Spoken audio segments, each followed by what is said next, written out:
आप सभी दोस्तों को मेरा प्यार भरा नमस्कार, राम राम। फिर से मैं स्वागत करता हूं आपका डेली आईएएस एकेडमी रायपुर के आपके अपने यूट्यूब चैनल पे।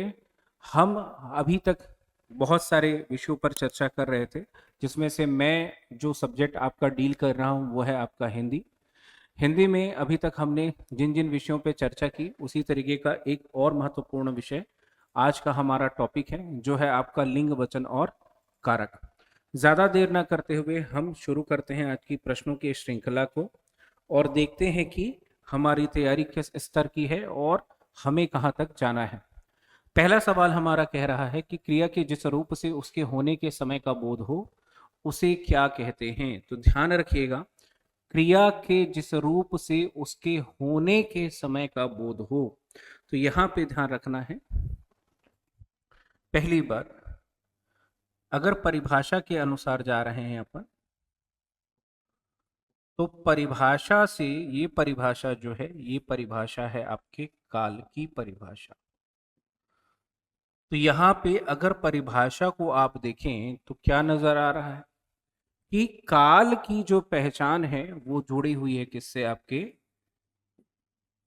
क्रिया के होने से। अन्य विकल्पों की अगर हम चर्चा करते हैं तो क्रिया क्या है, जब किसी कार्य का करना या होना पाया जाए। जब किसी कार्य का करना या होना पाया जाए, जब किसी कार्य का करना या होना पाया जाए तो उसे हम क्या बोलते हैं, क्रिया बोलते हैं। दूसरी बात, जब हम सकर्मक क्रिया की बात करते हैं तो यहां पे ध्यान रखिएगा, सकर्मक मतलब कर्म के साथ, और क्रिया विशेषण की बात हो तो जो क्रिया की विशेषता बताए, जो क्रिया की विशेषता बताए, उसे हम क्या कहते हैं, क्रिया विशेषण। तो विकल्पों की तरफ भी अगर देखें तो यहां पे ध्यान रखना है, तो जब किसी कार्य का करना या होना पाया जाए तो क्रिया हो गया, जो कर्म के साथ हो उसे सकर्मक क्रिया। और हमारा सवाल पूछा जा रहा है कि जिस रूप से उसके समय के होने का बोध हो उसे क्या कहते हैं, तो ध्यान रखिएगा उसे कहते हैं काल। बढ़ते हैं हमने अगले प्रश्न की तरफ। तो हमारा अगला प्रश्न है, वो ये बोल रहा है कि वर्तमान काल के 5 भेद में क्या क्या सम्मिलित है। तो पहला जो लाइन है उसी में आपका एक इंपॉर्टेंट पॉइंट छुपा हुआ है कि वर्तमान काल के भेद कितने हैं, 5। अब ये देखते हैं कि इन 5 भेद में क्या क्या सम्मिलित है। तो पहला बोल रहा है कि सामान्य वर्तमान काल, दूसरा बोल रहा है आपका तात्कालिक वर्तमान काल, फिर आपका बोल रहा है संभाव्य वर्तमान काल, फिर बोल रहा है पूर्ण वर्तमान काल, और फिर बोल रहा है आपका संदिग्ध वर्तमान काल। अब ये समझना ये है, अगर ता है, ती है, ऐसा दिख रहा है तो यहां पे बन गया आपका सामान्य वर्तमान काल। तात्कालिक मतलब जो क्रिया चल रही है, मतलब ऐसा कोई कार्य जब होता है, दिख रहा है, तो इसकी पहचान है रहा है, रही है, रहा हूं। अगर आपको ये ऐसा दिख रहा है, वो भी किसके साथ, वर्तमान के साथ, तो हम उसे क्या बोलेंगे, तात्कालिक वर्तमान। संभाव्य का मतलब है जो संभावना हो, जिसके कार्य की होने की संभावना हो और जिसके कार्य के होने का संदेह हो। जिस वर्तमान काल में जब कार्य के होने का संदेह हो तो वो क्या बनेगा, संदिग्ध। और पूर्ण का जब आपको पहचान करनी है तो पूर्ण का पहचान होगा आपका चुका है, चुकी है, और आपका चुके हैं। तो ये जो चुका है, चुकी है, चुके हैं, ये आपके पूर्ण वर्तमान काल से जाकर जुड़ता है। तो यहां पे ध्यान रखना है 5 भेदों में क्या क्या शामिल है, तो ध्यान रखिएगा ये पांचों के पांचों ही शामिल है किसमें, वर्तमान काल के 5 भेद में। बढ़ते हैं सवाल क्रमांक 3 की ओर। सवाल क्रमांक 3 हमारा कह रहा है कि मैं पढ़ता हूं वाक्य में कौन सा वर्तमान काल है, तो यहां पे ध्यान रखना है कि सामान्य है, तात्कालिक है, पूर्ण है। देखिए, अभी मैंने आपको पहचान बताई थी जिसमें मैंने बताया कि रहा हूं, रही हूं, ऐसा अगर दिख रहा है तो वो होगा तात्कालिक। फिर यहां पे हमने क्या बोला, चुका हूं, चुकी हैं, चुके हैं, अगर ऐसा कुछ दिख रहा है तो वहां पे पूर्ण, तो बच गया क्या, सामान्य। तो यहां पे ध्यान रखना, ता हूं, ते हैं, अगर ऐसा दिखता है तो आपका क्या आना चाहिए, सामान्य वर्तमान काल आना चाहिए। बढ़ते हैं अपने सवाल नंबर 4 की तरफ। मैं 3 घंटे से पढ़ रहा हूं में वर्तमान काल का कौन सा भेद शामिल है। देखिए, मैंने अभी आप लोगों को बात बताई थी, पढ़ रहा हूं। आपके लिए की पॉइंट है कि रहा हूं, क्या दिख रहा है, रहा हूं। तो रहा हूं दिख रहा है मतलब ये घटना तत्काल में हो रही है, तो तत्काल में हो रही है, इसलिए क्या बना, तत्काल वर्तमान काल। और ये आपका ए गलत, सी गलत और डी आपका गलत हो गया। बढ़ते हैं सवाल क्रमांक 5 की तरफ। सवाल क्रमांक 5 कह रहा है कि श्याम पढ़ चुका है में वर्तमान काल का कौन सा भेद है। तो यहां पे ध्यान रखना है कि अगर हम बोल रहे हैं पढ़ चुका है, तो अभी मैंने जो आप लोगों को पहचान बताई थी उस पहचान में हमें क्या दिख रहा था, तो यहां पे ध्यान रखना है, उस पहचान के लिए हमको देखना है चुका है। अगर चुका है दिख रहा है मतलब चीजें कैसी हैं, यहाँ पे पूर्ण वर्तमान काल है, तो सामान्य, तात्कालिक और इनमें से कोई नहीं विकल्प आपका गलत हो गया। बढ़ते हैं अपने सवाल 6 की तरफ। सवाल 6 कह रहा है वह अभी पढ़ता होगा वाक्य में वर्तमान काल का कौन सा प्रकार है। तो यहां पे ध्यान रखिएगा, संदिग्ध, संभाव्य, पूर्ण, डी इनमें से कोई नहीं। अब यहां पे ध्यान रखना है आपको कि जब हम किसकी बात करते हैं, संदिग्ध की बात करते हैं और संभाव्य की बात करते हैं, तो इसमें बहुत कम ही अंतर देखने को मिलता है। जैसे कि यहाँ पे अगर आप देख रहे हैं कि वह अभी पढ़ता ही होगा, वह अभी पढ़ता ही होगा, तो यहाँ पे ध्यान रखना है आपको कि जब हम बात करते हैं ही की, तो यहाँ पे बात हो जाती है संभाव्य की। और जब हम बात करते हैं जिसमें ही ना हो, तो आप ये ध्यान रखिएगा ये क्या बन गया, संदिग्ध बन गया। तो सवाल जो 6 है उसमें आपको ही नहीं दिख रहा है मतलब क्या बन गया, संदिग्ध बन गया। पूर्ण नहीं हो सकता क्योंकि चुका हूं, चुके हैं, चुकी है, ऐसा नहीं है। और संभाव्य के लिए पहचान क्या है कि वाक्य में क्या लगा होना चाहिए, वाक्य में आपका ही लगा होना चाहिए। संभाव्य का मतलब यहाँ पे ये ध्यान रखिएगा, होगा ही ऐसा करके बोला जा रहा है बट हुआ नहीं है, संभावना है, लेकिन ही से क्या हो जाती है कि संभावना है। तो ये ध्यान रखना है कि सवाल 6 का विकल्प ए सही है, विकल्प बी, विकल्प सी और विकल्प डी गलत हो गए। उसी प्रकार अगर आप सवाल 7 में आते हैं तो वह भी पढ़ता ही होगा वाक्य में वर्तमान काल का कौन सा रूप है, तो ध्यान रखिएगा संभाव्य है, क्योंकि संदिग्ध की पहचान क्या है कि उसमें ही नहीं होता और पूर्ण की पहचान है चुका हूं, चुकी ही, चुके हैं। तो ये आपका गलत हो गया। तो सवाल जो 7 है उसका विकल्प बी इस प्रश्न का सही उत्तर होगा। अब थोड़ा हम चलते हैं भूतकाल के 6 प्रकारों में कौन कौन से भेद शामिल है। तो यहाँ पे ध्यान रखिएगा, पहली बात यहाँ पे एक इंपॉर्टेंट पॉइंट क्या दिख रहा है, ये याद कराने की दृष्टि से ही पूछा गया है कि भूतकाल के कितने प्रकार हैं। भूतकाल के प्रकार हैं 6। भूतकाल के कितने प्रकार हैं, 6। और कौन कौन सा है, तो सामान्य भूतकाल, आसन्न भूतकाल, पूर्ण भूतकाल, अपूर्ण भूतकाल, संदिग्ध भूतकाल और हेतु हेतु मद भूतकाल। अब ये समझना है, उसने पढ़ा, उसने गढ़ा, तो ऐसा अगर दिख रहा है तो क्या हो गया, सामान्य भूतकाल। आसन्न मतलब होता है समीप या निकट, आसन्न मतलब होता है समीप या निकट। तो समीप या निकट अगर देख रहे हैं तो आसन्न हो गया, मतलब कोई जो घटना है वो तत्काल ही समाप्त हुई हो या निकट भूत में समाप्त हुई हो तो उसे हम क्या बोलेंगे, आसन्न भूतकाल बोलेंगे। और पूर्ण, तो यहां पे ध्यान रखना, जहां पे पूर्ण शब्द दिख रहा है तो चुका था, चुके थे, अगर चुकी थी, चुका, तो यहां पे ध्यान रखना चुका था, चुके थे, चुकी थी, तो ये क्या क्या आ जाएगा आपका पूर्ण भूतकाल। और अपूर्ण भूतकाल का मतलब कोई घटना चल रही होगी, तो ये समझ लीजिए कि जब हमने तात्कालिक वर्तमान काल कहा तो तात्कालिक वर्तमान काल में आपको जोड़ना है था। क्या जोड़ना है, था। मतलब यहां पे अगर मैं उदाहरण से आपको समझाऊं तो मैं चल रहा था।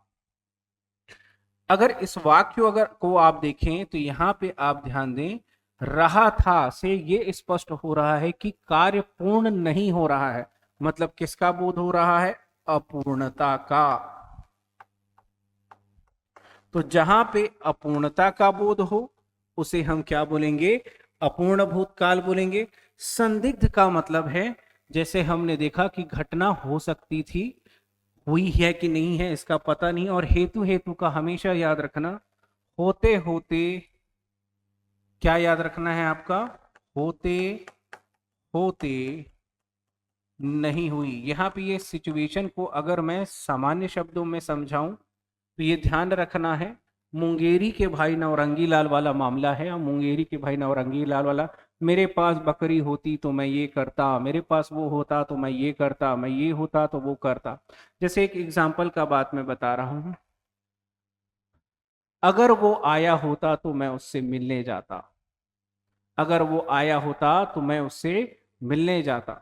तो यहाँ पे क्या हो रहा है, ना तो वो आया ना तो वो मिला। लेकिन यहाँ पे ध्यान रखना है कि एक क्रिया का हम परिणाम की बात करें लेकिन दोनों क्या हुई, नहीं होती। जो चीजें होते होते रह जाए वो क्या बना आपका, हेतु, हेतु मद भूतकाल। तो यहाँ पे ध्यान रखिएगा, ये एक विकल्प, ये दूसरा है, ये तीन है, ये चार, ये पांच, और ये क्या हो गया, 6। तो ये ध्यान रखिएगा कि जो आपका भूतकाल है उसके प्रकार कुल कितने हैं, 6 हैं।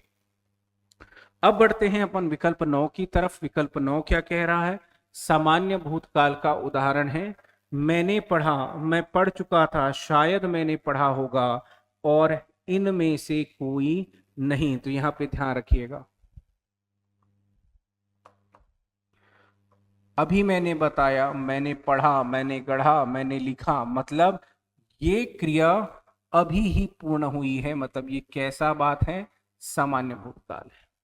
दूसरी बात, चुका था, चुकी थी, तो ये किसकी बात हो गई, पूर्ण भूतकाल की। अब शायद मैंने पढ़ा होगा, तो शायद मैंने पढ़ा होगा, इसे आप कमेंट बॉक्स में बताइए कि ये कौन सा भूतकाल होगा। तो अगर विकल्प के हिसाब से देखेंगे तो हमारा करेक्ट आंसर क्या बनता है, मैं पढ़ा। अब बढ़ते हैं हम सवाल 10 की तरफ। तो सवाल 10 क्या कह रहा है, मैं पढ़ रहा था, मैं पढ़ रहा था। मैंने आपको अभी बताया था कि कोई क्रिया हो रही थी बट वो पूर्ण नहीं हो पाई, तो उसके लिए आपका क्या बनेगा, रहा था, रही थी, रहे थे। तो पूर्ण नहीं हो पाई उसको आपने क्या बोला, अपूर्ण। उसको आप क्या बोल रहे हैं, अपूर्ण। तो जहां पे अपूर्ण हो गया तो क्या बना, अपूर्ण भूतकाल। सामान्य भूतकाल का हम आप उदाहरण देख चुके हैं, और यहां पे क्या आना था, चुका था, चुकी थी, और चुके थे। बार बार अगर आप इन चीजों को गौर से देखेंगे तो ये आपके दिमाग में बैठ जाएंगी, और आपके लिए शायद ये जो विषय है या ये जो टॉपिक है वो थोड़ा सा इजी हो जाए। अब बढ़ते हैं अपन सवाल 11 की तरफ। सवाल 11 क्या बोल रहा है, शायद मैंने पढ़ा होगा, शायद की बात कर रहे हैं। तो जहां पे शायद है मामला है संदिग्ध, ठीक है। तो यहां पे ध्यान रखना, अगर कहीं पे शायद शब्द दिखे तो मामला क्या हो गया, संदिग्ध। सामान्य में मैंने पढ़ा, मैंने लिखा, इस टाइप की बातें हैं, और पूर्ण भूत में फिर से चुका था, चुकी थी, चुके थे।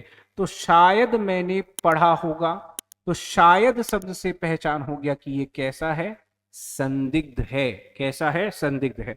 तो अब बढ़ते हैं हम अपने सवाल 12 की तरफ। सवाल 12 बोल रहा है कि मैं अभी पढ़कर आया हूं, वाक्य में कौन सा भूतकाल है। तो यहां पे देख लीजिए, मैंने अभी आपको एक भूतकाल बताया था जिसमें मैंने एक बात कही कि जो आसन्न का मतलब है निकट या समीप, निकट या समीप। तो ऐसी घटना जो अभी अभी समाप्त हुई हो, अभी अभी समाप्त हुई हो। अब यहां पे ध्यान रखना, ऐसी घटना जो अभी अभी समाप्त हुई हो उसे हम क्या बोलेंगे, आसन्न भूत बोलेंगे। सामान्य में मैंने पढ़ा की बात हुई और संदिग्ध के लिए हमने पहचान क्या बताई थी अभी आपको, शायद। ठीक है, तो यहां पे ध्यान रखना है, बी आपका गलत हो गया, सी गलत हो गया, डी नहीं है, क्योंकि हमारे पास ये विकल्प मौजूद है। इसलिए सवाल 12 का जो विकल्प ए है वो इस प्रश्न का सही उत्तर होगा। बढ़ते हैं सवाल 13 की तरफ। सवाल 13 हमारा क्या कह रहा है, यदि मैं पढ़ता तो उत्तीर्ण हो जाता, वाक्य में भूतकाल का कौन सा भेद है। मैंने क्या बोला, होते होते चीजें नहीं हो पाई। ठीक है, तो हेतु हेतु मतलब समझना है, जो चीज होते होते रह गई।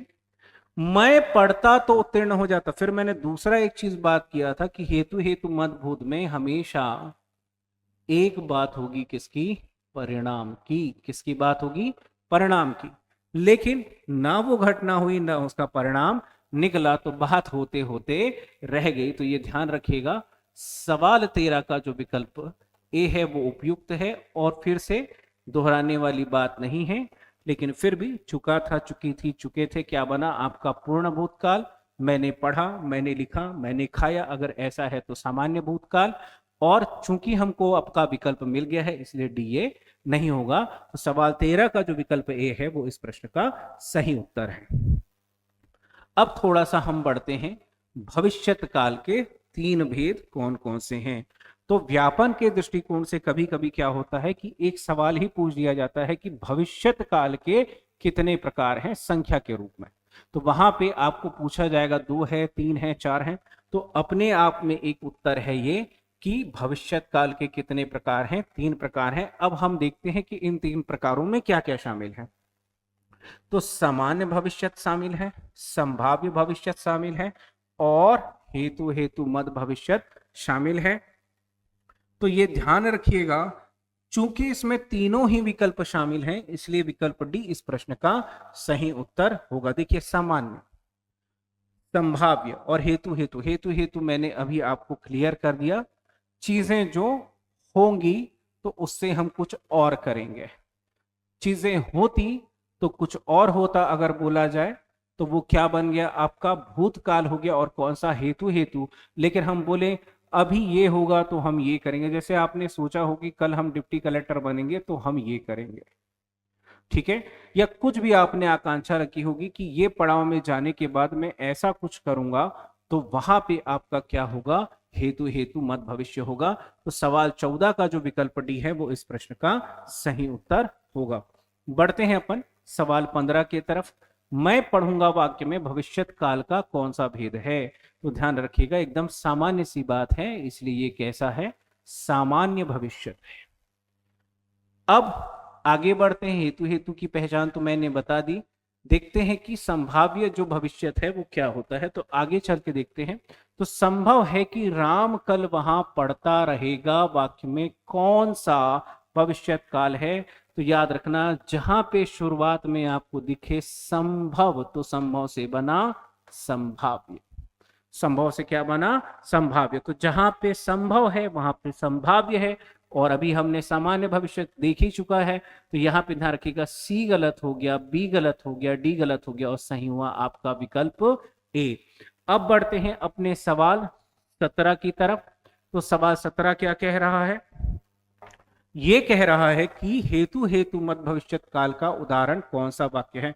वह खाएगा सामान्य है, वह खाता था भूतकाल की बात आ रही, राम आए तो मैं उससे मिलने जाऊं, ये हो तो वो हो, ये होगा तो वो होगा। तो यहां पे ध्यान रखना, हेतु हेतु चीजें होने की हैं और उसके ऊपर और कोई दूसरी चीज निर्भर है। तो ये क्या बना आपका? हेतु हेतु मद भविष्यत काल। तो विकल्प सी इस सवाल का सही उत्तर होगा। बी, ए और डी क्या हो जाएंगे?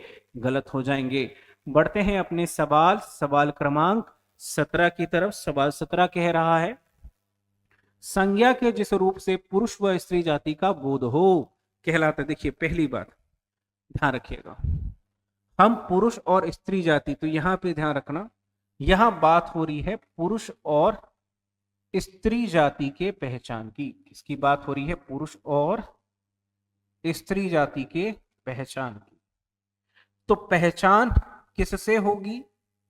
लिंग से होगी। किससे होगी? आपके लिंग से होगी। कारक चिन्हों की बात नहीं हो रही है। वचन मतलब ध्यान रखिएगा संख्या। वचन मतलब क्या होता है? संख्या। किसी वस्तु के एक या एक से अधिक होने को बोलते हैं हम वचन। ठीक है, कमेंट बॉक्स में बताइएगा कि हिंदी में वचन कितने प्रकार के होते हैं। तो यहां पे ध्यान रखिएगा, समास का मतलब होता है संक्षेप। तो ये गलत, ये गलत, ये गलत, सही क्या हुआ आपका? लिंग। अब बढ़ते हैं अपन सवाल 19 के तरफ। तो सवाल 19 ये बोल रहा है कि मच्छर, खरगोश, कौवा, गीदड़, जिराफ, बगुला, गैंडा, उल्लू में कौन सा शब्द पुल्लिंग है? यहां पे ध्यान रखना, ये सवाल मैंने आपको जटिल नहीं बनाया है, बस इस चीज का ध्यान रखिएगा। ये याद करने की दृष्टि से, ये जितने भी शब्द आप देख रहे हैं, ये सबके शब्द कैसे हैं? ये शब्द के शब्द पुल्लिंग है। कैसे हैं? पुल्लिंग है। ध्यान रखिएगा, अभी तक जो पूछा जा चुका है उसमें कौवा और मच्छर के बारे में पूछा जा चुका है, तो ये दोनों बहुत ही महत्वपूर्ण है। उसी प्रकार खरगोश, गीदड़, जिराफ, बगुला, गैंडा, उल्लू की भी अगर बात करें तो ये सब के सब कैसे हैं? पुल्लिंग है। तो मच्छर भी पुल्लिंग है, खरगोश भी पुल्लिंग है, कौवा भी पुल्लिंग है, गीदड़ भी पुल्लिंग है, जिराफ भी पुल्लिंग है, बगुला भी पुल्लिंग है, गैंडा, उल्लू, ये सब के सब क्या है? पुल्लिंग। तो कहां आपको सभी विकल्प दिख रहे हैं? विकल्प डी में। इसलिए सवाल जो 19 है उसका विकल्प डी इस प्रश्न का सही उत्तर होगा। दूसरा एक चीज ध्यान रखना है कि जब इस तरीके का हमको कुछ दिखे कि लग रहा है कि आपका जिराफ, बगुला, गैंडा, ये हमने इसको क्या बोल दिया? पुल्लिंग है, तो यहां पे कुछ नहीं करना है स्त्रीलिंग बनाने के लिए, हमको सिर्फ लिख देना है मादा। तो मादा मच्छर, मादा खरगोश, मादा कौवा, मादा गीदड़। यहां पे ध्यान रखना, अगर आपके दिमाग में थोड़ा भी कंफ्यूजन आ रहा है तो समझिएगा, हम एक मच्छर बोलते हैं मादा एनाफिलीज मच्छर। क्या बोल रहे हैं? मादा एनाफिलीज मच्छर। तो यहां पे ध्यान रखना कि उसने मादा ही लगाया ही क्यों होगा? क्योंकि वो शब्द वास्तविकता में कैसा है? पुल्लिंग है। और अगर हम कोई शब्द पूर्णतया पुल्लिंग है, उसे स्त्रीलिंग बनाना है, तो हमें उसमें क्या लगाना पड़ेगा? मादा लगाना पड़ेगा। अब बढ़ते हैं अपने सवाल 20 की तरफ। हमारा सवाल 20 क्या कह रहा है? महीनों में कौन सा महीना स्त्रीलिंग है? तो ध्यान रखिएगा, अधिकतर या प्रायः यह देखा जाता है कि जहां पर इकारांत हो, यहां पे इकारांत कहने का मतलब है कि शब्द के अंत में ई की मात्रा हो, तो ये बन गया इकारांत। अब महीनों में अगर हम जनवरी, मई और जुलाई की बात करें, यहां पे भी इकारांत है, यहां पे भी इकारांत है, और मात्रा अलग कर दिया जाए तो यहां पे भी इकारांत है। तीनों में ही हमको क्या दिख रहा है? इकारांत दिख रहा है। इसलिए सवाल 20 का जो विकल्प डी है वो इस प्रश्न का सही उत्तर होगा। बढ़ते हैं सवाल 21 की तरफ, देखते हैं हमारा सवाल 21 क्या कह रहा है। सवाल 21 कह रहा है कि निम्न में स्त्रीलिंग शब्द की पहचान कीजिए। तो यहां पे ध्यान रखना है कि ये जो झील है, ये जो घाटी है, ये ध्यान रखिएगा, ये दोनों की दोनों क्या है? आपकी स्त्रीलिंग है। साथ ही साथ यहाँ पे अगर ब्रह्मपुत्र को छोड़ दिया जाए, सोन को छोड़ दिया जाए, तो नदी भी क्या है? आपकी स्त्रीलिंग है। और नदियां ही क्या बनाती है? आपकी घाटी बनाती है, तो घाटी भी क्या हुआ? स्त्रीलिंग है।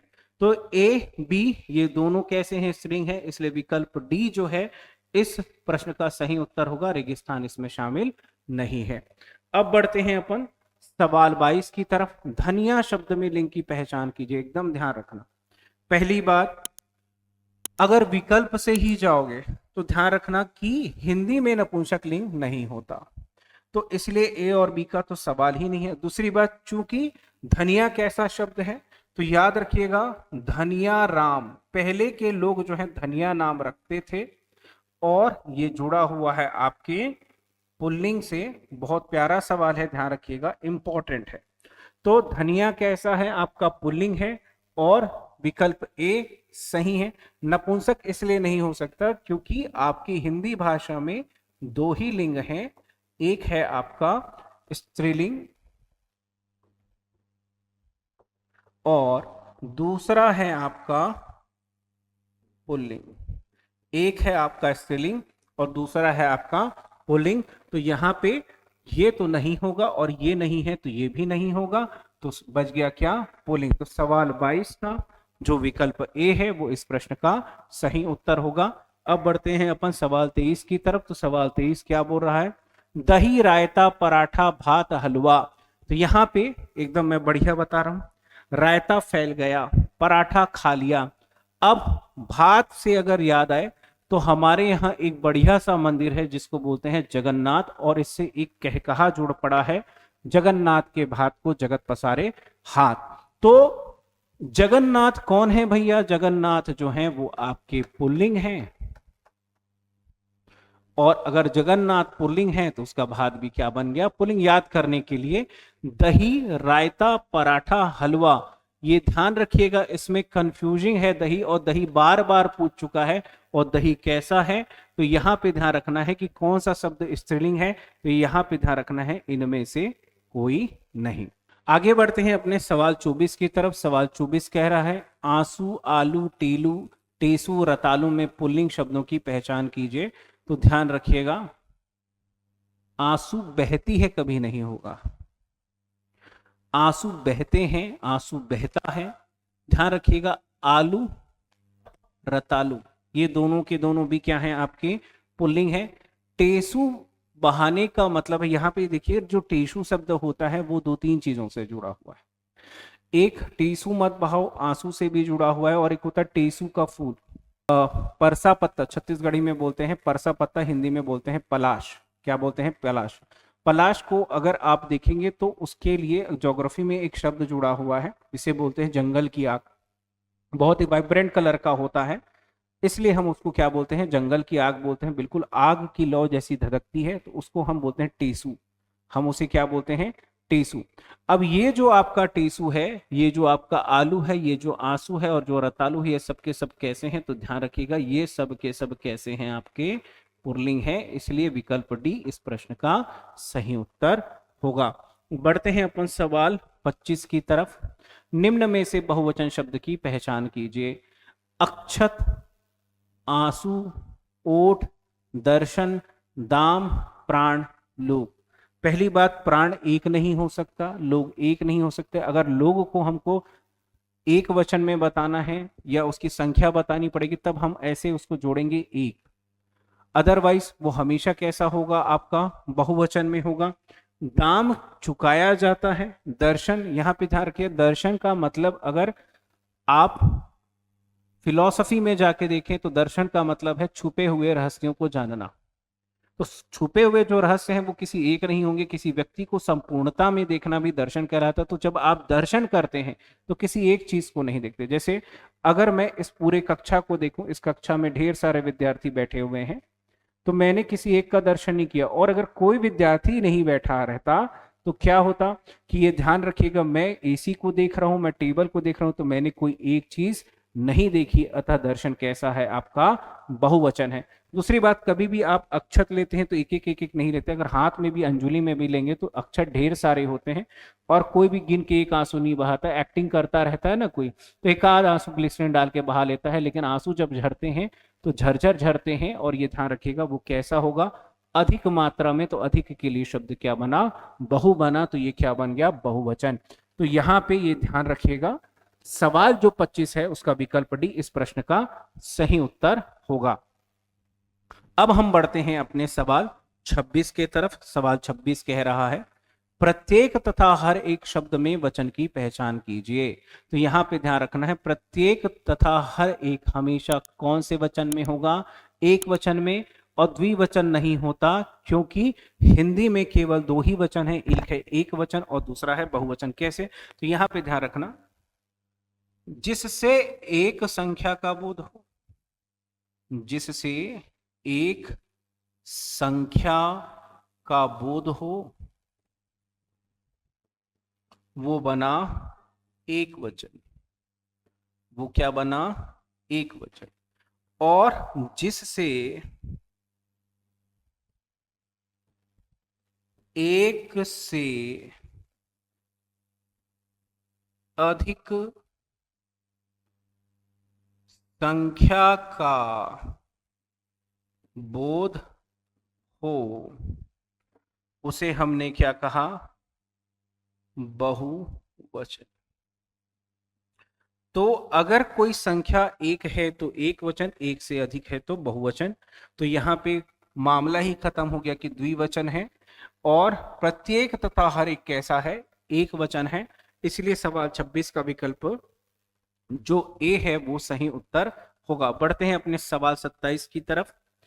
सवाल 27 ये बोल रहा है संज्ञा या सर्वनाम का वाक्य के अन्य शब्दों के साथ संबंध कराने वाले शब्द को क्या कहते हैं? बहुत महत्वपूर्ण है, ध्यान रखिएगा। कारक की परिभाषा भी पूछ सकता है।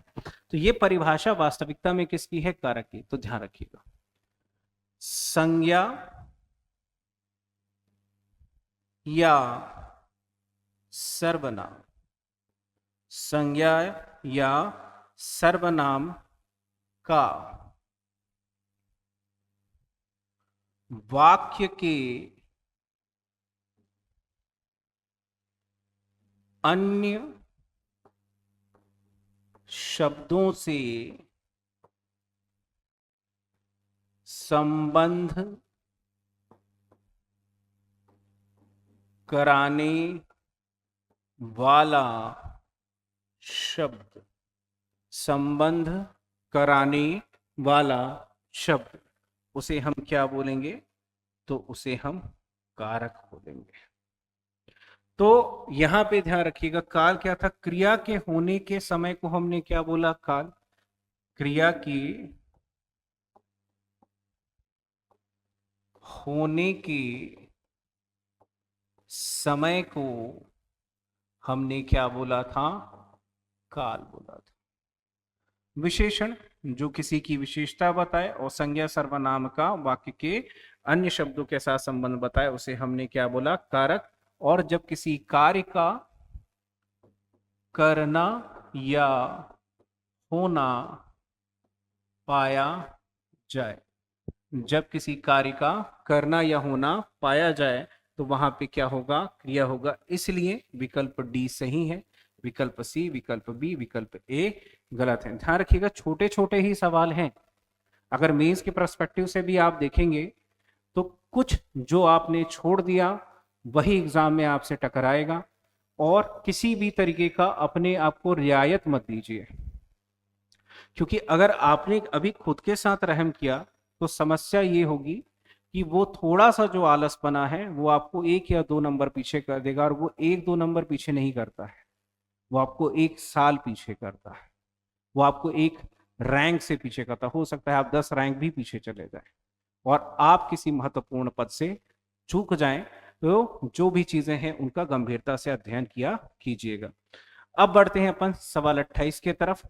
राम ने रावण को मारा। अब यहां पे ध्यान रखना है, कर्ता ने कर्म को करण चिन्ह से जान। कर्ता ने कर्म को, कर्ता ने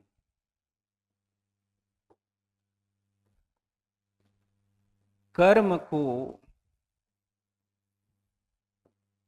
करण चिन्ह से जान, संप्रदान को के लिए